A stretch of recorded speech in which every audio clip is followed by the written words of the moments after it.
Benji Cole, son of Al Cole from CBS Radio and host of People of Distinction, the talk that gives an in-depth view of some of the most dynamic, intelligent, and successful people on the planet. Run to our website, peopleofdistinction.org for more info, or you can always email me directly at benji@alcoleenterprises.com.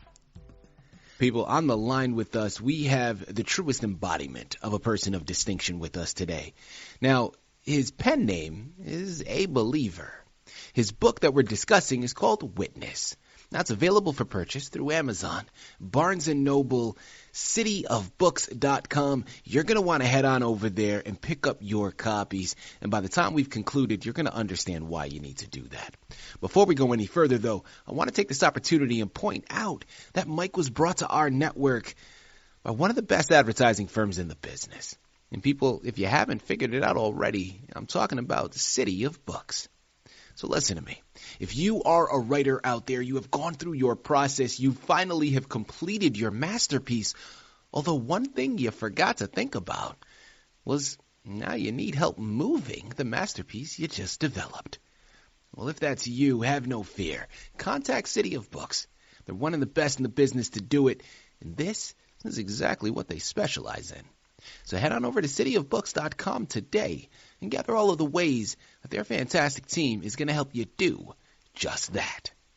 Now, people, as I mentioned to you, Mike has written a fantastic book. His book, Witness, is something to behold. I mean, it's something that you want to embark upon.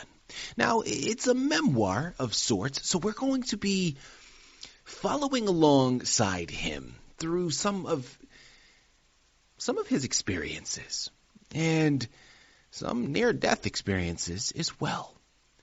But not only to witness them for ourselves, and no pun intended, but also to understand that from his belief, he talks about all the culmination of all of these things that were happening. And at first, how he thought it was just, again, a string of good luck. But through those experiences, his life was shaped by his belief in God and God's power in all of our lives. I'm telling you, this book is magnificent in the way it is going to be able to help you shift your perception. Because maybe you've had those moments as well where you look at it and for a slight second you think, could that have been divine intervention? And then, maybe you chalk it up to just happenstance, right? Just a coincidence. Well, when you really start to piece all of these things together, you really start to understand the power of God and how amazing He truly is. Listen, this book is layered. This book is nuanced. And this book is something that needs to be added to your shelf. And at the end of the day, don't take my word for it. Take Mike's, okay? He's a believer, and he's going to be able to articulate everything much better than I ever could. So sit back, strap in, and enjoy the ride. Mike, first and foremost, welcome to People of Distinction, and thank you very much for being a guest. How are you doing today, sir? Very well, sir. Thank you very much. Absolutely. Mike, I think what you're doing here is special for so many reasons. The positive message and theme behind it is, of course, something that can't be overlooked. So thank you for writing the book, and thank you even more for being a guest here with us to discuss it. Before we go into the words on those pages, though, tell us a little bit more about yourself and your background, please. Okay, I was originally born in upstate New York, lived on a farm till my teenage years. At 19, two of the most wonderful things that happened to me in my entire life happened one day in June. I joined the Marine Corps and met my future wife. I spent 20 years with the Marine Corps on active duty and another 27 as a civil servant working for the Marine Corps. During that time, I would almost say bombarded by what I called, or what I thought, were lucky things that were great luck and happy outcomes. I was not what one would call a religious person. I was peripherally associated with the church. I knew the concept, the Lord, but was not a regular church person. My family wasn't. Until all these events transpired in my life. And then in 2015, when I lost my wife, shortly after that, I sat down and read the entire King James Bible cover to cover. It took 6 months, and when I got all done, I went, what was that? Subsequent to that, my daughter turned me on to a chapel down in Arkansas called the Shepherd's Chapel that does satellite broadcasting all over the world. And it goes through the King James Bible, chapter by chapter, verse by verse. Now, in 2013, I had written a book called You Have Got to Be Kidding, because I thought all the things that happened to me, those wonderful things, were all great luck, and you got to be kidding me. I was watching the chapel, and I looked up and saw a copy of that book, which is no longer in print, by the way, and it dawned on me what an idiot I had been. All those things that happened, all these things are outlined in the book. It wasn't luck. It was intervention, and with a purpose. For instance, twice, my life was actually literally saved by what I thought was great luck. In a training accident in 1963 at Cherry Point, 15 seconds, if it had happened 15 seconds earlier, I would have been killed. But I wasn't. I only messed up my right hand, chopped the top of my finger off, and a few other things. Wow. Okay, that's one. 1986. Heart attack, 5-way bypass. 1986, I'm still here. All right. Here I am, and I finally figured out, holy moly, this was not luck. So I wrote Witness, so that if there are other people out there in the world that are wondering or are speculating or curious, I offer you the opportunity to read Witness, look at the events and how they occurred, and you make the decision. Was that just good luck or something else? I believe that Witness is the reason the Lord put me on earth. All planting a seed. See if it grows. Love it. Absolutely love it. Mike, next question I want to get into, I want to talk a little bit more about inspiration, and you've already started to go there. So we know why you felt compelled. In writing this book, Witness, it seems as it was almost a call to action, right? Where you wanted to put it out there for other people that also had similar perception, where they looked at maybe certain circumstances in their lives and they couldn't pinpoint a reason for it, right? Or maybe they were looking for that answer, and you're generating a conversation, right? An exploration of sorts. Right. But when it comes to a broader perspective of writing, where does that love for creative writing come from? My father was a man who could sell refrigerators to Eskimos. He had what is, I believe, termed glibly the gift of gab. Yeah. Okay. I inherited that. There's a common phrase that people call people that are like that. It's a two-word phrase. I'm not going to use it. It has to do with bovine species, but we're not going there. But writing was always easy for me. Whatever, I don't know. I know why now, but I didn't then. Yeah. But when I was sitting here and I had done these other works, the transition, the instant realization that this luck was actually the work of the Lord. This is the second revelation I've had in my life that changed my character totally. 1995, to make a long story short, I went from a type AAA person who blamed anything and everything on anybody else but me to a person who became more understanding. I did that because I was exposed to another book by Stephen Covey called The 7 Habits of Highly Effective People, which I was being paid to facilitate, discussion of with United States Navy personnel for Marine Corps installations. One day, it hit me that Type A personality is not the way to go. I went from listening to with the intent to respond, listening to understand, and the other 6 habits to go with them. It changed my total personality. Okay? That's one. Then, after I got through reading the Bible and then turned on to the chapel, it dawned on me, wait a second, this must be something that the Lord wanted me to do, or he wouldn't have kept me around this long. So like I say, I view witness as the culmination or the mission or destiny that the Lord created me for. Okay, fine, I'm with that. I now am a much calmer and peaceful person. I used to be afraid of dying. I'm not anymore. Death of the flesh is not death. I don't explain that in the book, but you can find it out.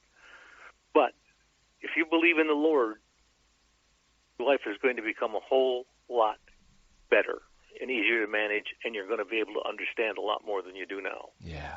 So for those people out there who are at sea or confused, witness may help you. People, I'm telling you, Amazon, Barnes & Noble, cityofbooks.com are where you have to go. Pick up your copies of Witness by a Believer today. You know, Mike, follow-up question. I want to start now going into your writing process. Now, being an artist myself, I love having this platform to utilize it in a way of paying it forward whenever opportunities present themselves. Now, you are someone that has been through the process of writing your book. Now, I think I can speculate or assume the answer to the next question, but I'm not going to do that to you, Mike. When it comes to the vulnerability that comes across with really just your art, right, and sharing your ideas, your viewpoints, how do you build the confidence to withstand that vulnerability, knowing that you're now leaving yourself potentially susceptible to criticism? That is also an outcome of the 7 habits. What I do, if I believe in what I'm doing and I'm doing what I believe, and if you like it, that's great. If you don't like it, that's not my fault. That's not my problem. And if you're intermediate with it, don't give it care either way, that's also fine too. My view is, if I have a viewpoint or something to share, I'll share it, but it's up to you to do with it what you will. Yeah. I can't make you do anything. The Lord can. I can't. All I do is plant seeds. There you have it. Mike, what would you say was a highlight for you throughout this process? Or if not a highlight, maybe something that surprised you that you weren't anticipating before you began on this journey? That's when I was watching the Shepherd's Chapel, and it dawned on me that what I really wrote in 2013 should have been Witness. It wasn't. I wrote a funny book in 2013. It's not funny. It's very, very serious, really, when you get right down to it. And I'll give you an example. The length of the 2 books is markedly different. 2013's book is much larger than the present book, but that's because I took out all the jocularity and fun stuff and put in the events that led up to my realization and let the reader decide. I describe the events and let the reader decide. That's it. I don't try to lead them in any way. I tell them up front, this is what happened, you decide. For my next question here, it's going to be a little different, right? Because I generally like to ask this question when we're talking about fictional narratives. Your book is not fictional, right? This is something that actually happened. But I still think that the question can apply, so I'm going to ask it, Mike. If you could enter the world of your book, if you could enter any one of the particular scenarios that you talk about in your book, which one would you choose to enter and relive, and why? It would be hard to pick out one, but I'm almost certain it would be. Oh, I know. It's my first year at the University of Kansas. I was selected for a college program by the Marine Corps to go to college and get a degree and then a commission and be promoted to an officer. And I wound up going to the University of Kansas, and I found out that I was in love with academia. I loved it. I also found out that my noble aspiration to be a chemist was not what I was suited for, because I was having a great deal of trouble with that. But in my life, our life at that time, she's probably going to shoot me for this, but we adopted our daughter. Mm-hmm. And that was a seminal moment in the rest of my life anyway. It still is. She is. But happily, during the second year of that program, the Marine Corps decided that I wasn't officer material, and as politely asked me to leave the program, sent me back to active duty as my real job. Some years later, they picked me up to go to another program, and I finished my degree. But again, so there you go. Yeah. Twice. This has been so much good fortune in my life. It would be difficult to pick up, like I say, the University of Kansas, first term, adopting our daughter. Yeah, that's it. I love what you did by utilizing the pen name A Believer. And again, another one of those things where I think it's safe to assume through your answers that you've given after reading your book why you chose that pen name. But as we close out here, to give you an opportunity to go into a description on that particular pen name, but also to double down on the message and theme of your books. I do believe that they are connected. Talk to us a little bit more about that pen name and what you're really wanting your readers to take from your book upon completing it. Right now, for me, that's pretty easy. Like I said, I used to be that type A person, afraid of death. Now, I truly believe, as opposed to going to a building, sitting in there for an hour with a bunch of people, have a guy up front doing some talking, and everybody's nice, and then we go have refreshments and everybody goes home. No, that's a church, but it's not doing what I got, the message, I think, directly from the Lord. I know now, and I am prepared. Whatever happens next, anytime anything significant, or for that matter, anytime anything insignificant happens in my life, I have no problem with it. It doesn't bother me anymore. I used to, like I said, it's just having the presence of the Lord with you. You cannot describe it. It's a feeling, calmness, and power, if you will. Yeah. You are your own person, but you always are having your person, you're supported and held up by the Holy Spirit, which is the Spirit of the Lord. People will argue with you about the Trinity, the Father, the Son, and the Holy Spirit. Yeah. They're all the same. Absolution of sins. I knew all this stuff peripherally. Mm-hmm. I knew about it. I didn't know it. I know it now. I know what happened, how it happened, and why it happened. And trust me, I wouldn't trade how I feel now for all the money in the world. You can't buy this kind of stuff. You just have to wrap yourself up in it and turn yourself over to it, and it's astonishing what it'll do. You couldn't. If you told me 10 years ago that I'd feel this way today, I would have called you a liar. Today,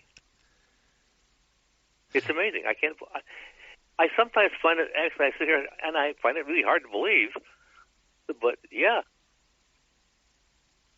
if this book does for one person what it did for me, my job's done. Yeah. People, that's an interesting thing about life. Getting back to what he was saying, in terms of, listen, 10 years ago, if you would have told him this is where he would be and this is what he would believe, he wouldn't have believed it. That's right. That's correct. And that's what's so interesting about life. Our experiences can shape our perception. And this is why this book is so important. Because I want you to pick it up and have your perception altered through his experiences. Exactly. Because this is going to be magnificent. I could sit here, I could talk to Mike for hours, okay? I'm just as verbose as he is, and I can do it, okay? This subject matter, I think, is astounding, and I am engulfed in every bit of it. But the onus is on you. You know where you got to go. It's Amazon, it's Barnes & Noble, it's cityofbooks.com. Head on over there today. Pick up your copy of Witness by a Believer. This is something you're going to want to add to your shelf because it can change your lives for the better. It'll help shift your perception and really help you move forward. And while you're at it, get it as a gift for someone else to add to their shelf as well. Because this is something we can all get on board with. Mike, this has been a true pleasure, man, an absolute delight. Thank you once again for being a guest on People of Distinction. Oh, as you can tell, I'm not afraid of talking. And thank you so much. God bless.